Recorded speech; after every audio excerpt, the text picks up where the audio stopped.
Welcome back, and if you are new, I am Ileana from Everyday Crystal Magic, and you landed in a video series that is a bit different than the main theme of this channel.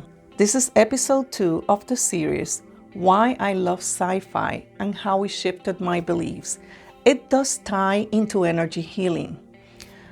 So after last week's episode, I guess the next logical question after how I started with sci-fi being a child is, but what about magic? Well, it is a matter of upbringing. I wasn't exposed to it. There wasn't any Disney or movie theaters, or that was something we didn't do. In addition to that, at that age, cartoons were the exact definition of fantasy or make-believe. Animated drawings as opposed to a sci-fi show with flesh and blood people doing incredible things, that made it believable. It made it real to me. And I guess that is why through my life, I lean towards science as opposed to magical thinking. Science was, and still is, easy, plus the scope is narrow. Anyways, the point is that sci-fi is not about either or. It's about exploring, expanding, creating, but above all, it's about going beyond ourselves and the perceived limitations of our physicality. Like in the ancient myth, everything is a metaphor. Wow, that came out a bit philosophical. I'll give you a couple of examples. I have a friend who dismisses sci-fi because she cannot do space, as in outer space. My question is, how can you be into spirituality and self-improvement and not see that space represents everything that is out there that we're eager to know or afraid to see? It's the journey that goes on forever.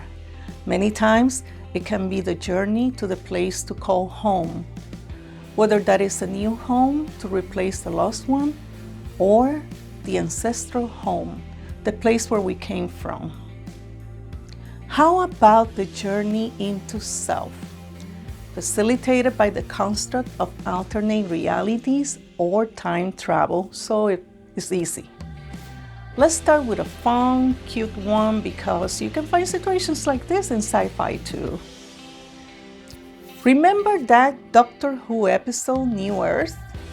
A lot of fun with the cat nurses and Cassandra's body snatching, some drama, some mystery, and a spark of romance with that Doctor and Rose kiss, but all these are distractions from a secondary plot line that has to do with the different versions of self.